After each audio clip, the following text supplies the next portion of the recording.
Welcome to the Coach's Hot Seat podcast.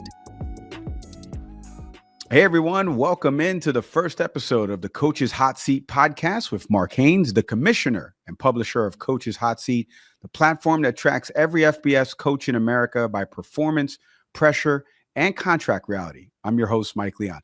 You know, Mark breaks down how college football really works. It's a big business. There's the money involved, the politics, and the decisions that shape the sport. And in today's episode, we're digging into the economics of the sport, specifically college football's buyouts craze. Mark's going to explain how these schools keep spending huge money to start over and who's really benefiting from it. Mark, it's good to see you. This is a topic that is driving me nuts because we've seen it so far this year with a few fires that have happened. But let me ask you on the onset, because this is the first episode of the podcast. How did you start this? How did you start Coach's Hot Seat? What made you want to analyze coaching the way you do? Well, Mike, thank you. Thank you for having me. It's kind of an interesting path. The site had been up and around for a while. It was a pretty active online community in the mid tens, and then when the pandemic hit, it sort of fell apart. The online community sort of shifted over to Reddit. The guys who were running it at the time, really wanted to get into the NIL space, and the schools told them, look, if you're in the NIL space, you can't have a site called Coach's Hot Seat. So I took it over. At that point, and I really wanted to look at, what are the analytics behind how we decide whether a coach is good or bad, or is it just emotion? Is it just seat of the pants stuff? And so started digging into it and kind of developed an algorithm and realized that it wasn't one or the other. It isn't an either or. It's a combination of several factors that puts a coach on the hot seat. It is a combination of factors. We're going to get into that in just a second. But for the uninitiated out there that don't understand what a coach's buyout is, like you and I understand, what can you explain it in the simplest terms, what it actually means in practice? Sure. If you're a coach and you're coming to a school and you know that this decision isn't made necessarily on analytics or on something that might be for you're subject to a lot of political influence and a lot of emotional influence. So you want to have some guarantee that you're just not going to get fired on the spot and then have nothing. And so you won't agree to a job unless you get some kind of a buyout, something that's going to, make sure that you're covered, you and your family are covered for at least a couple of years after the contract is terminated. These are high pressure jobs. They're all encompassing. A lot of the coaches sleep in the athletic departments, in their offices during the season. They don't see their families a lot. So they put a lot into it. And, if you're fired on a whim, you want something in exchange for that. Mark, we've seen these buyouts explode over years, from Jimbo Fisher at A&M. We saw Brian Kelly at LSU and James Franklin, obviously, at Penn State before he took the Vatech job. So why have these buyouts exploded in size over these last few years? And what specifically you mentioned name, image, and likeness with NIL, but what has changed in the economics or the culture of college football that has caused these buyouts to explode? Well, it was really the Lincoln Riley contract at USC that really that shifted this. So Clay Helton was terminated, and Mike Bone, the athletic director at the time, was interviewing coaches. A lot of coaches were interested in the job, but there had been a couple of cultural issues at USC. There was Mike Garrett, who fired a coach over the phone. There was on an answering machine. There was Pat Hayden, who famously fired Lane Kiffin on the tarmac and invented a new verb called tarmacking that you hear every once in a while when they're talking about a coach in trouble. So Mike Bone is charged with hiring a big name coach. They told him, back up the Brinks truck. This is USC. Hire the best coach available. And he couldn't do it because of that cultural issue. And so he found that in order to get the coach that he wanted, one of the high profile, very successful coaches, he would have to guarantee the contract. That's what they insisted on to take the job. And that's not unusual now. Coaches are saying, okay, well, if I'm going to come to Penn State or if I'm going to come to LSU, you just got rid of a successful coach, somebody who's got a track record. How do I know that you're not going to do that to me?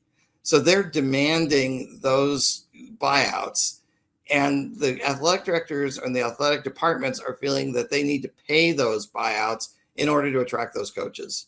Mark, you mentioned about backing up the Brinks trucks, and I mentioned to you off air about my school, and I wish they would back up the Brinks trucks to get rid of my coach. But let me ask you, the practical manner of this, where does the money come from, Mark? Because we've seen the amounts, 50 million, 78 million.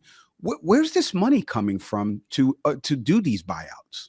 A lot of it's donor influenced. It's not coming out of, for the most part, it's not coming out of the university, academic accounts.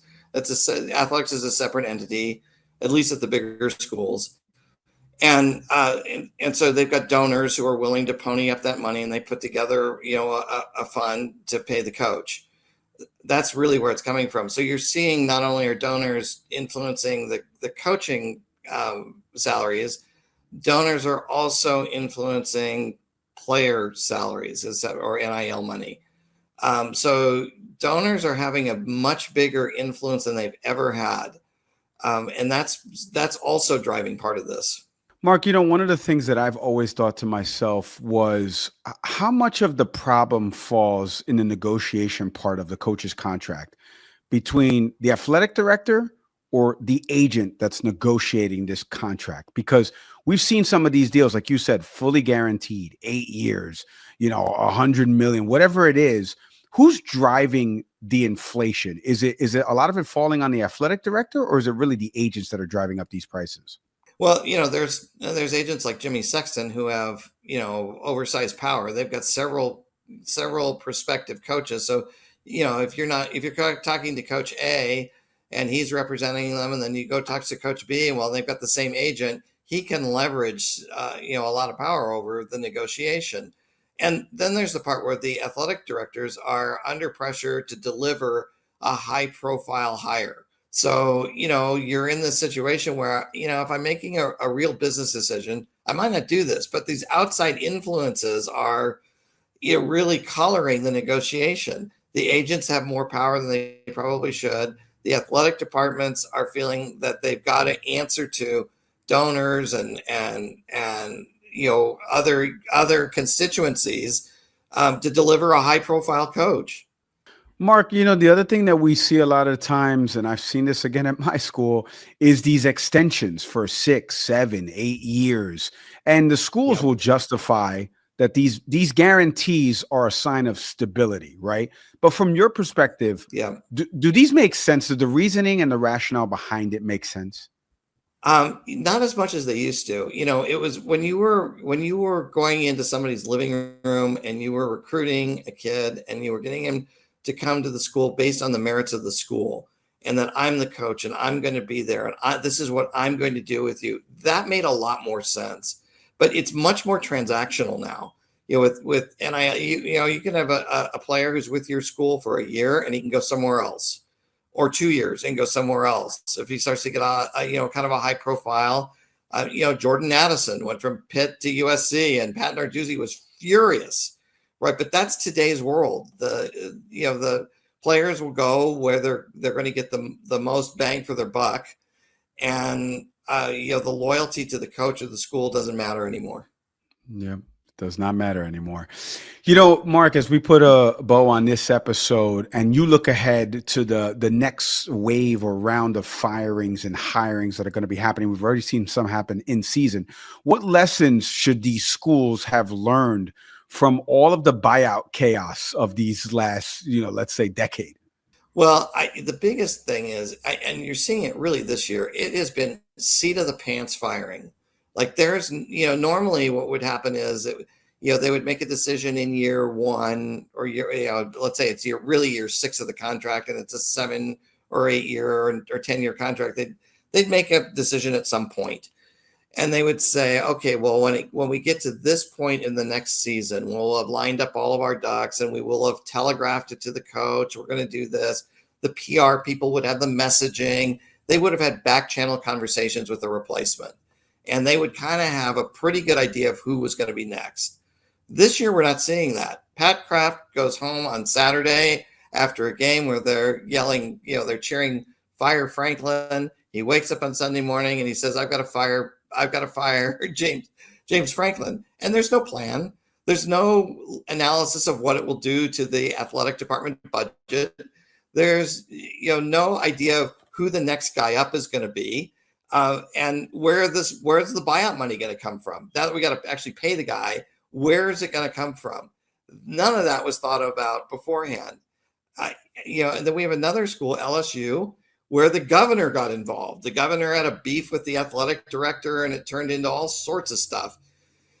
So, I think the lesson for the schools is that, you got to have a plan, number one. It's one thing to respond to message boards and chants in the stadium.